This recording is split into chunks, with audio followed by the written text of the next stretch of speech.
पूरे बिहार भर में तेजस्वी यादव और राहुल गांधी की जो वोटर अधिकार यात्रा है वो लगातार चल रही है। तेजस्वी यादव राहुल गांधी ने ठाना है कि इस बार वोट चोरी हम होने नहीं देंगे। बिहार में 2025 विधानसभा चुनाव में वो एनडीए पर भारी पड़ते हुए दिख रहे हैं। जिस भी रास्ते से गुजर रहे हैं, जनता वोट अधिकार यात्रा में शामिल हो रही है और अंततः उनकी अब यात्रा समाप्त होगी। समाप्त होने के बाद राजधानी पटना के ऐतिहासिक गांधी मैदान में वहां पर जो समापन भाषण होता है राहुल गांधी का, तेजस्वी यादव का, पूरे महागठबंधन के तमाम जो दल हैं वो सभी बैठेंगे, एकत्रित होंगे। पूरे बिहार भर से लोग जाएंगे। हमारी भी चुनावी यात्रा चल रही है और हम जब टेकारी पहुंचे तो यहाँ पर धीरू शर्मा जी हमें मिल गए, कांग्रेस के नेता हैं और इन्होंने भी तैयारी कर रखी है।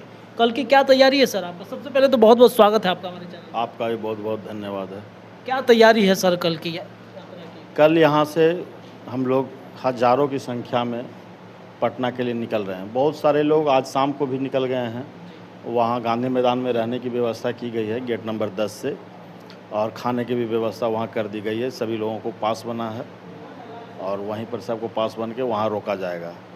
और बाकी जो लोग हैं, काम का दिन है इसलिए सारे लोग आज नहीं जा सकें, तो कल यहाँ से बस खुलेगी। सैकड़ों बस यहाँ से खुलने वाली है। पूरा गांधी मैदान को भर दीजिएगा आप? जी जी, गांधी मैदान पूरा भराएगा और उसके बाद हम लोग वहीं से यात्रा 4 किलोमीटर की यात्रा है, एसपी वर्मा रोड होते हुए, इनकम टैक्स गोलंबर होते हुए अम्बेडकर पार्क में अम्बेडकर जी की मूर्ति पर माल्यार्पण के साथ समापन भाषण होगी। ये जो सर राहुल गांधी की वोट अधिकार यात्रा है, इस रास्ते से भी गुजरी, गया के भी क्षेत्रों से गुजरी है। क्या लगता है इस बार एनडीए गठबंधन, क्या वोट चोरी का जो आरोप लग रहा है उससे क्या एनडीए गठबंधन कमजोर हो रहा है? एकदम। राहुल जी ने जो मुद्दा उठाया वो प्रमाणित हो गया कि वोट चोरी हो रही है। आप न्यायालय में भी देखे जो प्रमाण पत्र दिया गया, और आम लोगों से भी जो घूम घूम के देखें। हमने भी कई एसआईआर के तहत लोगों के पास गया, लोग यहीं हैं और उनका नाम काट दिया गया। तो ये चोरी जो हो रही थी उसका प्रमाण पत्र मिल गया। इस प्रमाण पत्र मिलने के कारण एनडीए के लोग हताशा में चले गए और वो लोग जो है उलूल जुलूल बात पर आ गए। अब उलूल जुलूल बात कहने का मतलब है कि वो दंगाई लोग हैं, यह इस बार साबित हो गया।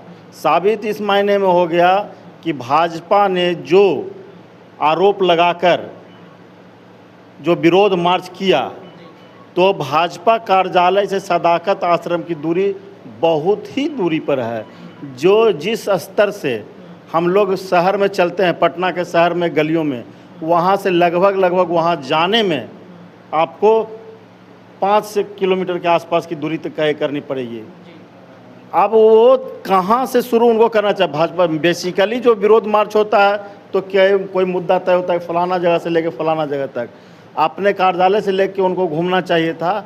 न घूम के वो हताशा में टारगेट करके सदाकत आश्रम के पास गए और वो जब प्रदर्शन कर रहे थे तो आप लोगों ने, बहुत सारे चैनल वालों ने कवरेज किया है, उसमें साफ साफ झलक रहा है कि कांग्रेस कार्यालय से कोई भी आदमी बाहर नहीं निकले थे, गेट बंद थी।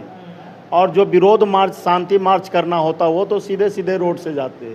वे उपद्रवी हैं, दंगाई हैं, ये बात साबित हो गया परसों के घटना से। वो लोग गेट तोड़े और कांग्रेस कार्यालय में घुस गए। जो भी कांग्रेस के कार्यकर्ता थे उसके साथ मारपीट किए। मारपीट करने में, अब आइए हम दूसरे बिंदु पर चलते हैं। जो मारपीट किए भाजपा के वाले लोग, वो दंगाई हैं और भाड़े के लोग हैं। अगर ऐसा नहीं होता तो माना जाता है कि एनडीए का वोटर फॉरवर्डों का वोटर है, और जो कांग्रेस कार्यालय में पिटाए हैं वो मैक्सिमम लोग फॉरवर्ड लोग हैं। तो ऐसे में यह साबित होता है कि उस मार्च में, जो भाजपा का मार्च था, उसमें भाड़े पर दंगाई लोग थे जिनका काम ही था कि हमको पीट पाट करना है, दंगा फैलाना है। और वो साबित हो गया है। और ये साबित होने के कारण हम लोग जो कांग्रेस के लोग हैं और जो लोग अभी तक एनडीए को वोट देते आ रहे थे, वो लोग भी क्षुब्ध हुए हैं कि ये तो सीधे सीधे जो है रंगदारी का मामला है। तो भाजपा की सरकार बिहार में है और केंद्र में है, तो क्या किसी को जीने नहीं देगा? अगर जीने नहीं देगा तो ये लोकतंत्र है। हम लोग बाबा भीमराव अंबेडकर के अनुयायी हैं। हम लोग लोकतांत्रिक तरीके से उसका विरोध करके बिहार से अभी भगा देंगे, आने वाले लोकसभा चुनाव में 29 में देश से भी भगा देंगे। ये एक बड़ा मुद्दा कल बनेगा। कल राजधानी पटना में जब सड़कों पर राहुल गांधी निकलेंगे तो एक बहुत बड़ा मुद्दा बनेगा कि भाजपा ने कैसे उपद्रव मचाया कांग्रेस कार्यालय में। हमारे नेता बहुत ही मैच्योर्ड नेता हैं और कभी भी वो दंगाई उपद्रवियों के पक्षधर नहीं रहे हैं। आज भी हम लोग जो घटना घटी उसके बाद हम लोग जो विरोध मान कर रहे हैं, तो विरोध में काली पट्टी लगाकर या अन्य सिस्टम से हम लोगों ने विरोध दर्ज किया। आप इस विरोध दर्ज में कहीं भी नहीं देखे होंगे कि यहाँ कहीं कोई मारपीट हुई, कहीं कोई अशांति फैली या कहीं कोई उपद्रव हुआ। कल पूरा विरोध मार्च था, कहीं कुछ नहीं हुआ। और यही भाजपा करती है तो लड़ाई होती है, मारपीट होती है। इस बार ताकत दिखा देना है। कल शक्ति प्रदर्शन होगा गांधी मैदान में। हाँ, शक्ति प्रदर्शन के साथ साथ हम लोग आपस में तय किए हैं, हमारे नेता तय किए हैं कि सबसे बड़ी शक्ति मौन शक्ति है। उस मौन शक्ति का उपयोग हम लोग आने वाले लोकतंत्र के महापर्व बिहार विधानसभा चुनाव में वोटों से करेंगे और सरकार से यहाँ पलट देंगे और यहाँ कांग्रेस और महागठबंधन की सरकार बनेगी और वो सरकार पूरे 5 साल शांतिपूर्ण ढंग से बिहार को आगे बढ़ाने का काम करेगी। टेकारी का सर क्या माहौल है? जनता क्या डिमांड कर रही है टेकारी में? आपके नाम की भी चर्चा खूब चल रही है यहाँ। जनता का बात तो जनता बताएंगे कि उनको क्या चाहिए, लेकिन परिवर्तन तय है, इसमें कहीं कोई शक शुबा है नहीं। सारे जनता, सारे ग्रामीण आप पूरे घूम जाइए, 41 पंचायत है और टिकारी नगर परिषद का क्षेत्र है, सारे जगह घूम जाइएगा तो आपको यही स्पष्ट क्लियर आ जाएगा, आपका सर्वे हो जाएगा कि यहाँ परिवर्तन होना तय है। और यहाँ के भी जो विधायक हैं वो भी आपको मैं एक छोटी सी घटना बता देना चाहता हूँ आपके चैनल के माध्यम से कि कितने नीचता पर उतर गए हैं। हमारे मैनिफेस्टो के हिसाब से माँ बहन मान योजना चल रहा था, अभी हम लोगों ने जो गुलदस्ता एक तैयार हुआ है कि हम लोग जो बिहार में देंगे लोगों को, उस गुलदस्ता के तहत सभी घर में रजिस्ट्रेशन करने का काम कर रहे हैं। हमारे लोग थे 2-4 लोग जो कार्यकर्ता हैं कांग्रेस के, वो लोग वहाँ पर कार्य कर रहे थे। बगल में आपको नेपा पंचायत के शाहबाजपुर में वहीं या टारगेट किया गया या कहीं से आ रहे थे यहाँ के जो तथाकथित हैं लोग, वो लोग वहाँ से आ रहे थे और उसको रोक के कहे कि ये सब क्या कर रहे हैं, तो कहे इसके हम लोग का पार्टी का जो कार्यक्रम है उसके सारे लोगों को रजिस्ट्रेशन कर रहे हैं। तो ये 5-10 गाड़ी से थे, ये लोग वहाँ पर रोक के कहे सब भागो यहाँ से, ये करो वो करो, कोई नहीं भराएगा, ये करो, गाली गलौज करने लगे। विधायक स्वयं गाली गलौज किए।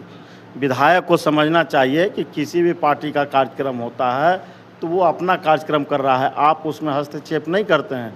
आप अपने अनुयायियों को कह सकते हैं कि भाई फार्म नहीं भराओ, लेकिन जो कार्यकर्ता फार्म भर रहा है उसको मारने की आप धमकी दीजिएगा तो शायद उनको नहीं पता है और उन्होंने मेरा नाम भी पूछा, तो मैं चैनल के माध्यम से कह देता हूँ कि विधायक जी, अगर आपको अपना ताकत का एहसास ज़्यादा हो गया है तो धीरू शर्मा टेकारी में उपस्थित है और जहां टेकारी से लेकर सोनमा गांव तक उनको जहां फरियाना है वो हमसे व्यक्तिगत फरिया लें, हम उनको दिखा देंगे। वो तीनों चारों भाई जो हैं ना, जहानाबाद में उनको कुछ चला नहीं तो गया में आके शरण लिए और गए वाला के कह रहे हैं कि भगा देंगे तो यहाँ से खदेड़ देंगे और वह खदेड़ेंगे कि उनका बोरिया बिस्तर बंद कर देंगे और सबके बंद कर देंगे। और उनको ताकत लेना है तो ताकत भिड़ लें हमसे। खुला चैलेंज देते हैं चैनल के माध्यम से कि उनको जब जहाँ जैसे भिड़ना है वैसे भिड़ देंगे, उनको रद्द से बद्ध कर देंगे हम। चलिए देखिए, तो विधायक जी को खुला चैलेंज धीरू शर्मा ने दे दिया है। कांग्रेस के नेता हैं कि चैलेंज करते हैं आपको हम कि जहाँ पे भिड़ना है भिड़ लीजिए और इस बार विधानसभा के अखाड़े में भी कूदिए, 2-2 हाथ आजमाने के लिए तैयारी ये कर चुके हैं। फिलहाल इस खबर के लिए इतना ही। आपको क्या लगता है अपनी राय रखिए, जुड़े रहिए अपने चैनल के साथ। बहुत बहुत धन्यवाद।